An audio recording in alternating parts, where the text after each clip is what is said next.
Okay, we'll take a few opening comments, opening thoughts on the game, and then we'll take your questions.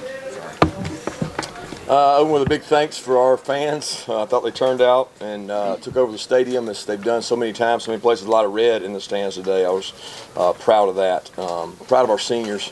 This is a senior class that's going out of here, and somebody told me, I don't know if it's accurate or not, but they may be tied for the most wins, or second most wins of any senior class to ever leave Georgia. They got the benefit of some extra games with the format we play in now, but I think they've got the second most wins in the history of our school, which is pretty incredible when you think about what the seniors been able to do. So really proud of them and the things they've been able to do and accomplish. I'll address the George Pickens situation. He was suspended for the first half for a violation of team rules, and that's all I'm going to say about that. And then unfortunately, he got an undisciplined penalty, and when you make undisciplined decisions, regardless of what's done first, you pay a penalty for that. So he won't be able to play the first half of next week, and when you make emotional decisions, that's what happens. So we're going to help George, and we're going to help him grow up and try to make better decisions so that he can help our team. But that's unfortunate. And with DeAndre Swift, I think he's going to be fine. He's got a shoulder contusion, and we think he'll be fine. I think he should be back. So with that, I'll open it up. Kirby, it's a tough second quarter. I know it's the ball getting away from you 2 or 3 times. How did you address that at halftime and come back and really play like it did the second half? Yeah, I didn't address it at halftime. I mean, the kids understand when you turn the ball over, it's hard to be successful. Defense went out sudden change and made some big stops. Didn't make a stop once, cost us one. Prather had a surprise onside that we work all the time. He had it, he just lost it and didn't possess the ball, and we turned the ball over. But our kids are resilient. They're used to going out there. They like going to play. So when you get sudden change, our defense is fired up. They want another opportunity to go out there and play, and I thought they did a good job of that. Coach, you preach discipline and composure all the time. How surprised were you that Pickens behaved like that? Just disappointed. I mean, that's the biggest thing is we don't want to reflect ourselves that way, and he'd be the first to tell you that he lost his composure. Beyond Pickens, how did you feel your receivers performed given Cager's injury and the fact that they're now taking a bigger stage? How did you feel the receiving group performed today? We did some good things, and we did some things that we got to do better. We got to put them in a situation to be successful. We've got to be able to run the ball, to create play action and do more in that mentality. A lot of our scores were set up by either punt returns or the one fumble in the end zone by those guys. Just got to keep improving, and I'm proud of the way the receivers have worked. They've had a ton of reps this week, and a lot of work for a low volume of guys. Like we're dealing with less guys at receiver than we ever have, and they did a good job. I thought Tyler really stepped up. He led during the week, had a good game. Coach, you talk about your defense on third down. Yeah, they continue to play really well. I mean, I thought that our defensive guys played super hard. Obviously, we got an unbelievable challenge in front of us this week. It'll be a whole lot different than the team we just played. I can promise you that. But they have passion, energy, juice. They love just playing football. They love to get in those situations, and I think they were 3 of 17 or something, and our guys really enjoy that. Charlie Warner finally got his first career touchdown. I didn't realize that was his first. Yeah, he broke that drought. What did you think about that? Awesome. I mean, think about how many blocks that guy's had for one touchdown. I mean, you think about it, and he told me before the game, he asked me, he said, what was your record against Tech?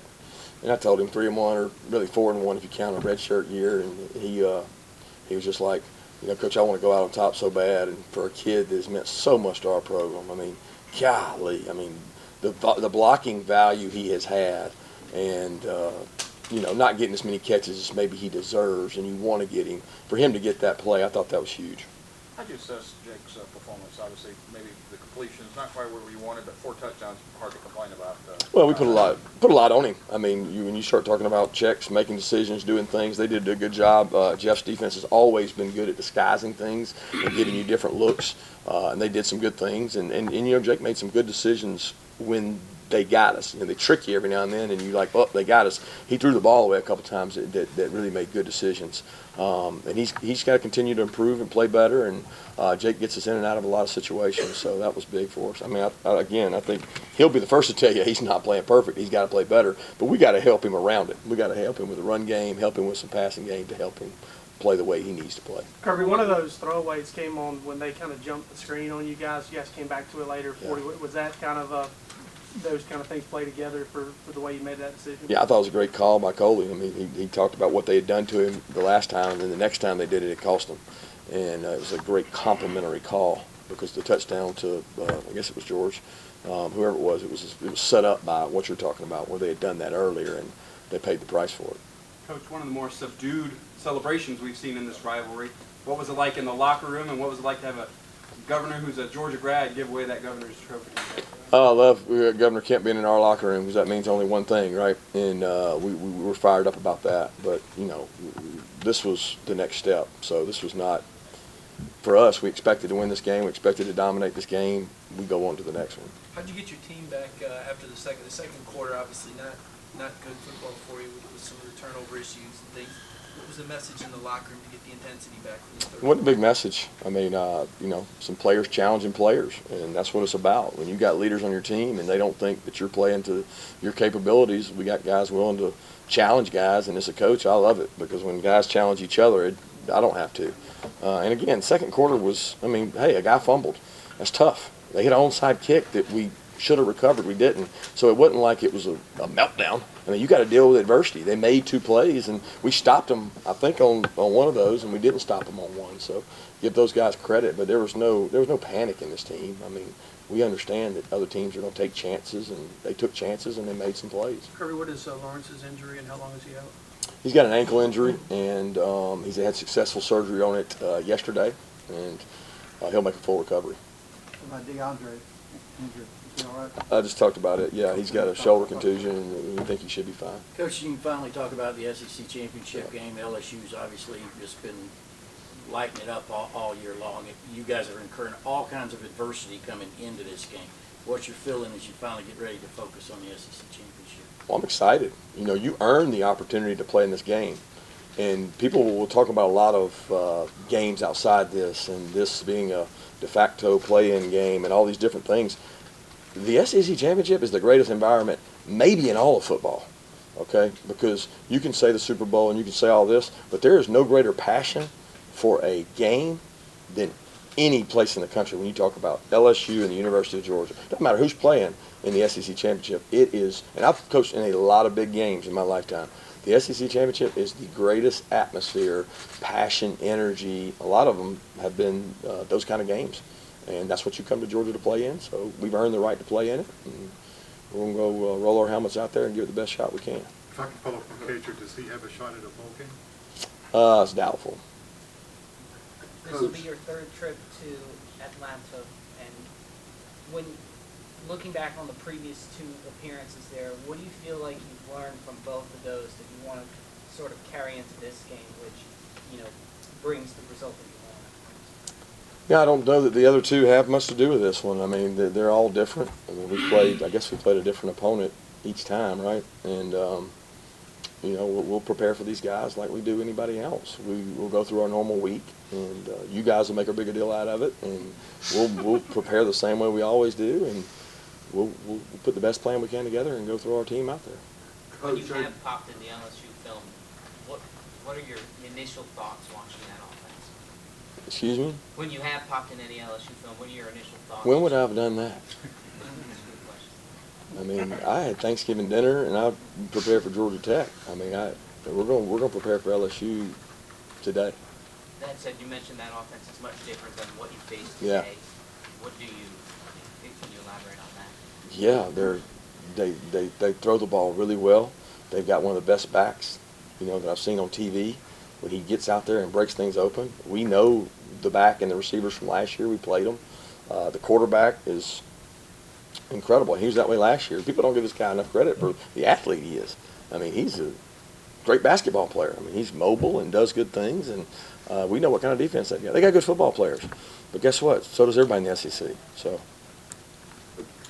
Coach, going back to DeAndre, so when he went down with that injury, like, do you feel like you're kind of fortunate in the sense of not a bad injury going into the LSU game? Fortunate, I wouldn't say fortunate. It's never fortunate, you know, that a guy gets dinged or gets hurt. I wouldn't wish that on anybody. But He's been dealing with that kind of all year. He's had shoulder contusions, and it's bothered him from time to time. And he's a really tough guy. I mean, he probably could have gone back in the game if he needed to, but he knew that wasn't what we needed to do, and we need to rest him and get him ready. He's been a warrior and a leader of this team, and his spirit we'll need, because next week he's got a lot of energy and emotion that we need. Toby Dean and Nolan Smith have both already made a big impact, even as freshmen. So what have you seen from them, and what exactly what is their ceiling? Oh, great kids, leaders, got great leadership qualities. They're on a young leadership group we work with, and they both are going to be great kids in the future. And they've made plays this year and continue to get better. And we got to use those guys, because they got a great skill set. And I think Dan and Schumann and Charlton and Trey have done a great job kind of bringing those freshmen along. You mentioned that this game was just the next step, the next game, but is there ever a moment, even in the off-season, where you allow yourself to appreciate beating kind of all the main rivals in the same season, the fact that that's kind of become kind of a regular occurrence? Is there ever a moment where you allow yourself to appreciate that? Well, you appreciate the season. I mean, we have a gala, we have an awards banquet where we recognize what we did for the season, and you recognize the senior class. I certainly can't wait to recognize those guys for everything they've accomplished. But what we wanted to accomplish is in front of us, and we've earned the right to put that in front of us. Now we have to take advantage of it, and we'll worry about the off season, in the off season. When you mentioned about the vocal guys during the half, I mean, is that kind of a delicate balance and trust right there of how much you say to them or how much you let them kind of take care of talking to the rest of the guys? Yeah, I don't mess with them. When the leaders talk, I love it, because when players challenge players, there's no price tag on that, none. And that's all I would say on that, because it's not about who, it's not about what was said, it's not about any of that. It's real. So I don't have to do it when they do it, and that's when you got your culture right. Wondering about that late game tonight. Will you guys gather around a conference table and watch the game as a staff, or do you come back later and break all that stuff up, just watch it at home and that kind of No, we won't work. I mean, we won't do anything for their game tonight. I mean, we've got to get back and take care of our injuries and get our guys fresh and ready to play and do that. I mean, we'll be watching the game, sure, but not like as a group. No. What's your level of confidence in the offense going into the LSU game? I think our offense has gotten better. I think they continue to improve. They've worked really hard. We're nowhere near where we need to be, but we got good special teams. We got a really good defense, and we got an offense that has some really good football players that maybe hasn't clicked on all cylinders, but they continue to work hard. And like I said, we've had a merry-go-round of receivers. And that's been probably the toughest part. I mean, the O-line, you take one guy out, put one guy in. There's not a lot of difference in some of the O-linemen that we've had in and out, but there has been a difference in some of the receivers we've had in and out. And I think that's the part that we've got to really hone in on.